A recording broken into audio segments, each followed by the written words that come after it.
आज हम लोग मूल कर्तव्य यानी फंडामेंटल्स रिट्स के बारे में जानेंगे। यह जानकारी भारत की राज्य व्यवस्था एम लक्ष्मीकांत के द्वारा जो बुक प्रोवाइड किया जाता है उससे ली गई है।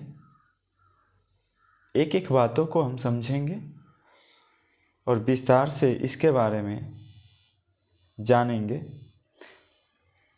साथ ही सभी पॉइंट आपके एग्ज़ाम से रिलेटेड होंगे और आपके जानकारी को और बेहतर बनाने में यह सहयोग करेंगे। चलिए टॉपिक पे चलते हैं। यद्यपि नागरिकों के अधिकार और कर्तव्य आपस में संबंधित और अविभाज्य है, लेकिन मूल संविधान में मूल अधिकारों को रखा गया है, न कि मूल कर्तव्य को। दूसरे शब्दों में संविधान निर्माताओं ने यह आवश्यक नहीं समझा कि नागरिकों के मूल कर्तव्यों को संविधान में जोड़ा जाए। हालांकि उन्होंने राज्य के कर्तव्यों को राज्य के निर्देशक तत्वों के रूप में शामिल किया। बाद में 1976 में नागरिकों के मूल कर्तव्यों को संविधान में जोड़ा गया। 2002 में एक और मूल कर्तव्य को जोड़ा गया। स्टार्टिंग टाइम में यानी जिस समय संविधान का निर्माण हुआ 1949 के टाइम, या जब तक लागू हुआ 1950 में 26 जनवरी 1950, तब तक मूल कर्तव्यों को जोड़ा नहीं गया था, लेकिन अंततः इसे जोड़ा गया, शामिल किया गया। लेकिन यह बाद में 1976 में पहला बार मूल कर्तव्यों को संविधान से जोड़ा गया और फिर 2002 में भी एक और मूल कर्तव्यों को जोड़ा गया। भारतीय संविधान में मूल कर्तव्यों को पूर्व रूसी संविधान से प्रभावित होकर लिया गया है। यह संविधान सभा में जो मूल कर्तव्यों को शामिल किया गया, इसके लिए रूसी संविधान ने लोगों को प्रभावित किया, जिसके वजह से यहाँ पे यह शामिल हुआ। उल्लेखनीय है कि प्रमुख लोकतांत्रिक देशों जैसे America, Canada, France, Germany, Australia इत्यादि के संविधानों में नागरिकों के कर्तव्यों को विश्लेषित नहीं किया गया है। संभवतः एकमात्र जापानी संविधान में नागरिकों के कर्तव्यों को रखा गया है। इसके विपरीत समाजवादी देशों ने अपने नागरिकों के मूल अधिकारों एवं कर्तव्यों को बराबर महत्व दिया है। रूस के संविधान में घोषणा की गई कि नागरिकों के अधिकार, प्रयोग एवं स्वतंत्रता उनके कर्तव्य एवं दायित्वों के निष्पादन से अविभाज्य है। स्वर्ण सिंह समिति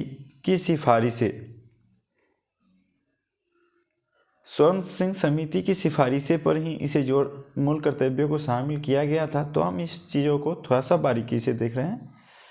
1976 में कांग्रेस पार्टी ने सरदार स्वर्ण सिंह समिति का गठन किया, जिसे राष्ट्रीय आपातकाल के 1975 से 77 के दौरान मूल कर्तव्यों, उनकी आवश्यकता आदि के संबंध संस्तुति देनी थी। समिति ने सिफारिश की कि संविधान में मूल कर्तव्यों का एक अलग पाठ होना चाहिए। इसमें बताया गया कि नागरिकों को अधिकारों के प्रयोग के अलावा अपने कर्तव्यों को निभाना भी आना चाहिए। केंद्र में कांग्रेस सरकार ने इन सिफारिशों को स्वीकार करते हुए 42वें संविधान संशोधन अधिनियम 1976 को लागू किया।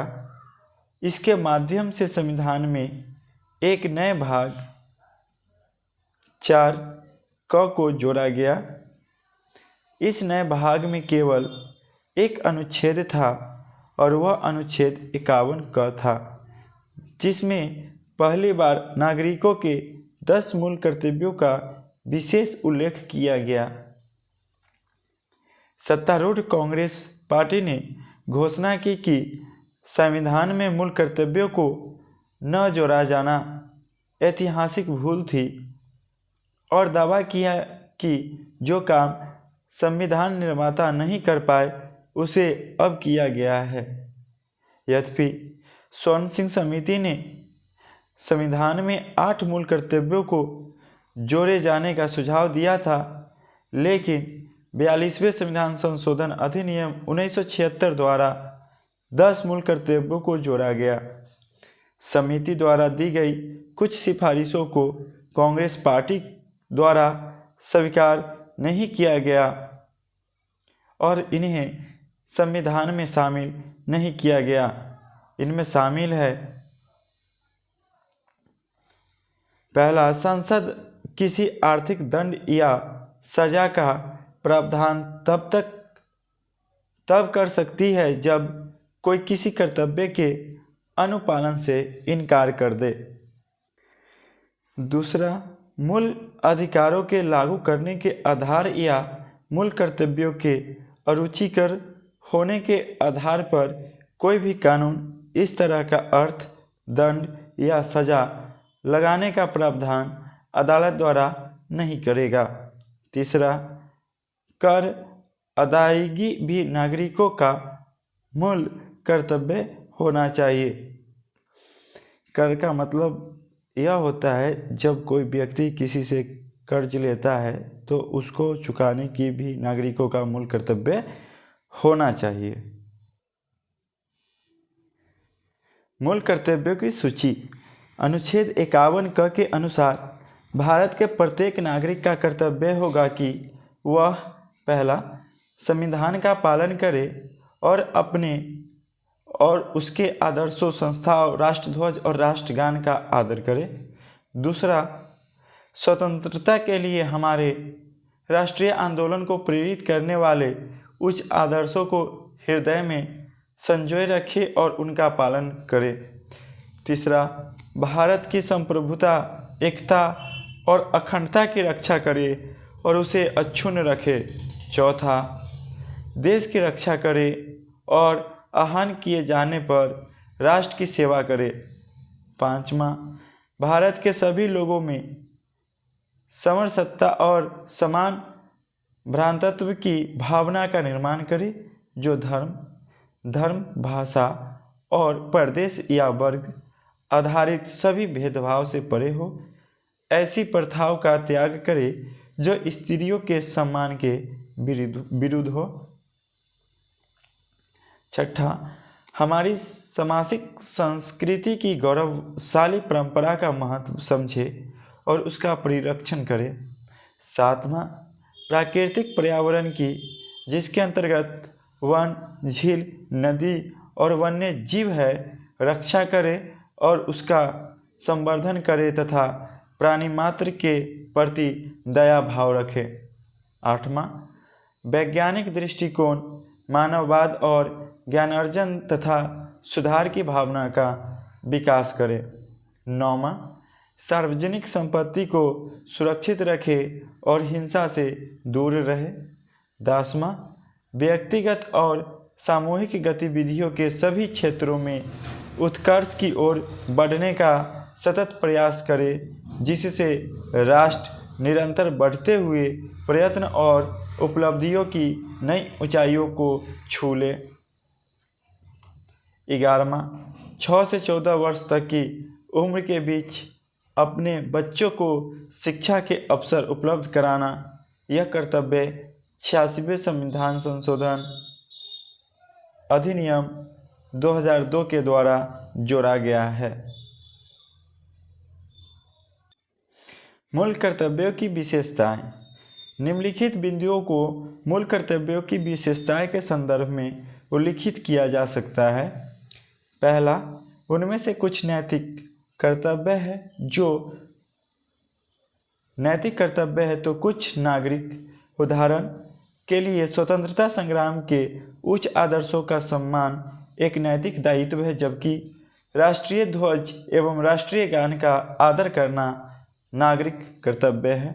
दूसरा, ये मूल्य भारतीय परंपरा, पौराणिक कथाओं, धर्म एवं पद्धतियों से संबंधित है। दूसरे शब्दों में ये मूलतः भारतीय जीवन पद्धति के आंतरिक कर्तव्यों का वर्गीकरण है। तीसरा, कुछ मूल अधिकार जो सभी लोगों के लिए है, चाहे वे नागरिक हो या विदेशी, लेकिन मूल कर्तव्य केवल नागरिकों के लिए है, न कि विदेशियों के लिए। चौथा, निर्देशक तत्वों की तरह मूल कर्तव्य गैर न्यायोचित है। संविधान में सीधे न्यायालय के जरिए उनके क्रियान्वयन की व्यवस्था नहीं है, यानी उनके हनन के खिलाफ कोई कानूनी संस्तुति नहीं है। यद्यपि संसद उपयुक्त विधान द्वारा इसके क्रियान्वयन के लिए स्वतंत्र है। मूल कर्तव्यों की आलोचना। संविधान के भाग 4 क में उल्लिखित मूल कर्तव्यों की निम्नलिखित आधार पर आलोचना की जाती है। पहला है, कर्तव्यों की सूची पूर्ण नहीं है क्योंकि इनमें कुछ अन्य कर्तव्य जैसे मतदान, कर अदायगी, परिवार नियोजन आदि समाहित नहीं हैं। असल में कर अदायगी के कर्तव्य को स्वर्ण सिंह समिति की संस्तुति मिली थी। दूसरा, कुछ कर्तव्य अस्पष्ट, बहुअर्थी एवं आम व्यक्ति के लिए समझने में कठिन हैं। उदाहरण के लिए विभिन्न शब्दों की विभिन्न व्याख्या हो सकती है। उच्च आदर्श, सामाजिक संस्कृति, वैज्ञानिक दृष्टिकोण आदि। तीसरा, अपनी गैर न्यायोचित छवि के चलते उन्हें आलोचकों द्वारा नैतिक आदेश करार दिया गया। प्रसंगवश स्वर्ण सिंह समिति ने मूल कर्तव्यों को न निभाने पर अर्थदंड व सजा की सिफारिश की थी। चौथा, संविधान में इन्हें शामिल करने की आलोचकों द्वारा अतिरिक्त करार दिया गया। ऐसा इसलिए क्योंकि संविधान में शामिल मूल कर्तव्यों को उन सभी को मानना है जो संविधान के संबंध न भी हो। पांचवा, आलोचकों ने कहा कि संविधान के भाग 4 में इनको शामिल करना मूल कर्तव्यों के मूल्य व महत्व को कम करती है। उन्हें भाग 3 के बाद जोड़ा जाना चाहिए था ताकि वे मूल अधिकारों के बराबर रहते। मूल कर्तव्यों का महत्व। आलोचकों एवं विरोध के बावजूद मूल कर्तव्यों की विशेषताओं को निम्नलिखित दृष्टिकोण के आधार पर स्वीकार किया जा सकता है। पहला, नागरिकों की तब मूल कर्तव्य सचेतक के रूप में सेवा करते हैं जब वे अपने अधिकारों का प्रयोग करते हैं। नागरिकों को अपने देश, अपने समाज और अपने साथी नागरिकों के प्रति अपने कर्तव्यों के संबंध में भी जानकारी रखनी चाहिए।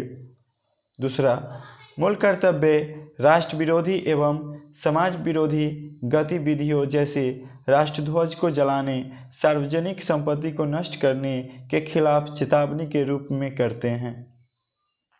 तीसरा, मूल कर्तव्य नागरिक के लिए प्रेरणा स्रोत है और उनमें अनुशासन और प्रतिबद्धता को बढ़ाते हैं। वे इस सोच को उत्पन्न करते हैं कि नागरिक केवल मुख्य दर्शक नहीं हैं बल्कि राष्ट्रीय लक्ष्य की प्राप्ति में सक्रिय भागीदार है। चौथा, मूल कर्तव्य अदालतों को किसी विधि की संवैधानिक वैधता एवं उनके परीक्षण के संबंध में सहायता करते हैं। 1992 में उच्चतम न्यायालय ने व्यवस्था दी कि किसी कानून की संवैधानिकता की दृष्टि से व्याख्या में यदि अदालत को पता लगे कि मूल कर्तव्यों के संबंध में विधि में प्रश्न उठते हैं तो अनुच्छेद 14 या अनुच्छेद 19 के संदर्भ में इन्हें तर्कसंगत माना जा सकता है और इस प्रकार ऐसी विधि को असंवैधानिकता से बचाया जा सकता है।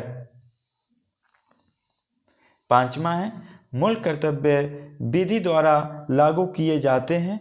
इनमें से किसी के भी पूर्ण न होने पर या असफल रहने पर संसद उनमें उचित अर्थदंड या सजा का प्रावधान कर सकती है।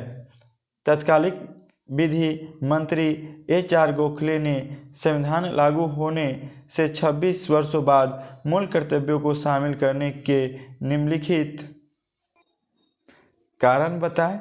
स्वतंत्र भारत के बाद विशेषतः जून 1975 को आपातकाल की पूर्व संध्या पर लोगों के एक वर्ग ने स्थापित विधिक व्यवस्था का सम्मान करने की अपनी मूल प्रतिबद्धता के प्रति कोई उत्सुकता नहीं दिखाई। मूल कर्तव्यों के संबंधी पीठ के प्रावधानों का आंदोलनकारी लोग, जिन्होंने विगत में राष्ट्र विरोधी आंदोलन और असंवैधानिक विद्रोह किए हो, पर संयमी प्रभाव होगा। तत्कालीन प्रधानमंत्री इंदिरा गांधी ने संविधान के मूल कर्तव्यों को जोड़ने को उचित ठहराते हुए यह तर्क दिया कि इससे लोकतंत्र को मजबूती मिलेगी। उन्होंने कहा, मूल कर्तव्यों का नैतिक मूल्य अधिकारों को कोमल करना नहीं होना चाहिए, लेकिन लोकतांत्रिक संतुलन बनाते हुए लोगों को अपने अधिकारों के समान कर्तव्यों के प्रति भी सजग रहना चाहिए। संसद में विपक्ष ने संविधान में कांग्रेस सरकार द्वारा मूल कर्तव्यों को जोड़े जाने का कड़ा विरोध किया। यद्यपि मोरारजी देसाई के नेतृत्व में नई जनता सरकार ने आपातकाल के बाद इन मूल कर्तव्यों को समाप्त नहीं किया। उल्लेखनीय है कि नई सरकार 43वें संशोधन अधिनियम 1977 एवं 44वें संशोधन अधिनियम 1978 के द्वारा 42वें संविधान संशोधन अधिनियम 1976 में अनेक परिवर्तन करना चाहती थी। वह परिलक्षित करता है कि संविधान में मूल कर्तव्यों को जोड़ा जाना आवश्यक था। यह ज़्यादा स्पष्ट हो गया जब वर्ष 2002 में 86वें संशोधन अधिनियम के द्वारा एक और मूल कर्तव्य को जोड़ा गया। वर्मा समिति की टिप्पणियाँ। नागरिकों के मूल कर्तव्यों संबंधी वर्मा समिति 1999 ने कुछ मूल कर्तव्यों की पहचान व उनके क्रियान्वयन के लिए कानूनी प्रावधानों को लागू करने की व्यवस्थाएं की। वे निम्नलिखित है। पहला, राष्ट्र गौरव अपमान निवारण अधिनियम 1971। यह भारत के संविधान, राष्ट्रीय ध्वज और राष्ट्रीय गान के अनादर का निवारण करता है। दूसरा, बहुत से आपराधिक कानून लोगों के मध्य भाषा, मूल वंश, जन्म स्थान, धर्म आदि के आधार पर विभेद फैलाने वाले को दंड देने की व्यवस्था करते हैं। तीसरा, सिविल अधिकार संरक्षण अधिनियम 1955 जाति एवं धर्म से संबंधित अपराधों पर दंड की व्यवस्था करता है। भारतीय दंड संहिता घोषणा करती है कि राष्ट्रीय अखंडता के लिए पूर्वग्रह से ग्रस्त अध्यारोपण और अभिकथन दंडात्मक अपराध होगा। पांचवा, विधि विरुद्ध क्रियाकलाप अधिनियम 1976 किसी सांप्रदायिक संगठन को गैर कानूनी घोषित करने की व्यवस्था करता है। छठा, लोक प्रतिनिधित्व अधिनियम 1951 भ्रष्टाचार में संलिप्त धर्म के आधार पर मत मांगने, लोगों में धर्म, जाति, भाषा के आधार पर विभेद बढ़ाने वाले संसद सदस्यों एवं राज्य विधानमंडल सदस्यों को अयोग्य घोषित करने की व्यवस्था करता है। सातवां, वन्य जीव संरक्षण अधिनियम 1972 दुर्लभ और लुप्तप्राय प्रजातियों के व्यापार पर प्रतिबंध लगाता है। आठवां, वन संरक्षण अधिनियम 1980 वनों की अनियंत्रित कटाई एवं वन भूमि के गैर वन उद्देश्यों के लिए इस्तेमाल पर रोक लगाता है। मूल कर्तव्यों के बारे में कुछ जानकारियाँ इस प्रकार भी संदर्भ सूची के अनुसार देखते हैं। पहला है मूल अधिकार अनुच्छेद 14, 20, 21, 21 क, 23, 24, 25, 26, 27 और 28 द्वारा प्रत्याभूत है, जो सभी लोग चाहे वह नागरिक हो या विदेशी के लिए उपलब्ध है। दूसरा, national forum of lawyers and legal aid Delhi के तत्कालीन अध्यक्ष डी चावला ने पाया कर्तव्यों को ज़्यादा स्पष्ट होना चाहिए। कोई भी इन आदर्श विचारों को समझ नहीं पाता। कुछ के लिए भगत सिंह पंथ की विचारधारा भी हमारे राष्ट्रीय आंदोलन के लिए प्रेरणादायी हो सकती है। इसके अतिरिक्त हमारी सामाजिक संस्कृति और गौरवशाली परंपरा क्या है और वैज्ञानिक दृष्टिकोण, मानववाद और ज्ञानार्जन तथा सुधार की भावना क्या है, यह मूल्य लोगों की सामान्य समझ से परे हैं और इनका उनके लिए कोई अर्थ नहीं है। कर्तव्य ऐसे और उन शब्दों में लिखे जाने चाहिए जो आम आदमी की समझ में आ जाए। D Chawla, the constitution of fundamental duties, socialist India, नई दिल्ली, 23 अक्टूबर 1976, यह पृष्ठ 44 से 45। तीसरा, सीके डफाटरी भारत के पूर्व महान्यायवादी संविधान में मूल कर्तव्यों का विरोध करते हुए कहते हैं कि 19.9% से ज़्यादा नागरिक कानून का पालन करने वाले, इसलिए उन्हें उनके कर्तव्यों को बताने की आवश्यकता नहीं है। उन्होंने तर्क दिया, जब लोग अपने कार्यों के प्रति संतुष्ट होते हैं तो वे अपने कर्तव्यों का स्वेच्छा से पालन करते हैं। उन्होंने कहा, लोगों को यह बताना कि उनके कर्तव्य क्या है, यह दर्शाता है कि वे संतुष्ट नहीं हैं। AK सेन ने भी मूल कर्तव्यों को संविधान में जोड़े जाने का विरोध किया और कहा कि लोकतांत्रिक व्यवस्था स्वैच्छिक सहयोग और लोगों के विश्वास के लिए प्रयासरत होने की बजाय घटकर एक करक अध्यापक की भूमिका में पहुंच गया है, जो गृह कार्य न करने के लिए विद्यार्थी को बेंच पर खड़ा होने के लिए कहता है। ऐसा करने वाले पहले लोग वे थे जिन्होंने 1950 में संप्रभु लोकतांत्रिक गणराज्य भारत का निर्माण किया, परंतु गणराज्य अब नागरिकों का मास्टर बन गया है, जो नागरिकों को उनके कर्तव्यों के लिए अपने निर्देश के बदले में आज्ञाकारिता का अभ्यस्त हो गया है। वहीं चौथा है, इस अधिनियम को 1976 का अस्पृश्यता यानी अपराध अधिनियम के रूप में जाना गया है। आज के वीडियो सेशन के लिए, सत्र के लिए इतना ही। फिर कल मिलते हैं कुछ नए टॉपिक के साथ। अगर आप हमारे चैनल पे नए हैं तो हमारे चैनल को ज़रूर सब्सक्राइब करें और इसमें अगर किसी प्रकार की आपको तकलीफ़ों का सामना करना पड़ रहा हो तो कमेंट सेक्शन में कमेंट्स ज़रूर करें, ताकि मैं आपके तकलीफ़ों का निवारण कर सकूं। Thank you everyone.